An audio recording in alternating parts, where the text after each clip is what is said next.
Hi అండి, front పట్టు కుట్టు వేసుకోవడానికి ముందుగా డాట్స్ చివరన నీడిల్తో ఇలా హోల్డ్ చేసుకొని పెట్టుకోవాలి. తర్వాత రెండు ఇలా ఎదురెదురుగా పెట్టి చూసుకోవాలి. వీటి పై నుండి ఏ పట్టుది ఆ పట్టుకి మెయిన్ క్లాత్ వేసి చూసుకోవాలి కరెక్ట్గా ఉందో లేదా చూసుకొని తర్వాత చుట్టూ జాయిన్ చేసుకోవాలి. మెయిన్ క్లాత్కి లైనింగ్ క్లాత్ జాయిన్ చేసేటప్పుడు లైనింగ్ క్లాత్ కింది వైపు ఉండాలి, మెయిన్ క్లాత్ పై వైపు ఉండేలాగా పెట్టి జాయిన్ చేసుకోవాలి. పై వైపు నుండి పెద్ద కుట్టు పెట్టి జాయిన్ చేసుకోవాలి. చుట్టూ ఇలా జాయిన్ చేసుకున్న తర్వాత ఎక్స్ట్రా ఉన్న క్లాత్ అంతా కట్ చేసుకొని పెట్టుకోవాలి.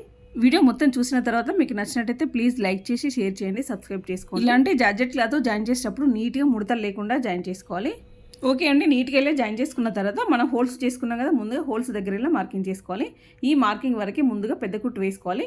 లైనింగ్ క్లాత్కి మెయిన్ క్లాత్కి కలిపి ఇలా పెద్ద కుట్టు వేసుకోవాలి. ఆ తర్వాతనే డాట్స్ కుట్టు. జార్జెట్ బ్లౌజెస్కి డాట్స్ ఇలా కుట్టు వేసేటప్పుడు ముందుగా ఇలా పెద్ద కుట్టు వేసుకొని డాట్స్ కుట్టు వేసి డాట్స్ కుట్టు వేసుకున్న ముందుగా ఇలా పెద్ద కుట్టు పెట్టి డాట్స్ కుట్టు వేసుకుంటే నీట్గా ఉంటుంది ఫినిషింగ్. ఓకే అండి, వీడియో నచ్చినట్టయితే ప్లీజ్ లైక్ చేయండి, షేర్ చేయండి. నెక్స్ట్ వీడియోలో డాట్స్ ఎలా కుట్టు వేసుకోవాలో చూపిస్తాను. మన వీడియోకి ఒక లైక్ చేసి సబ్స్క్రైబ్ చేసుకోండి.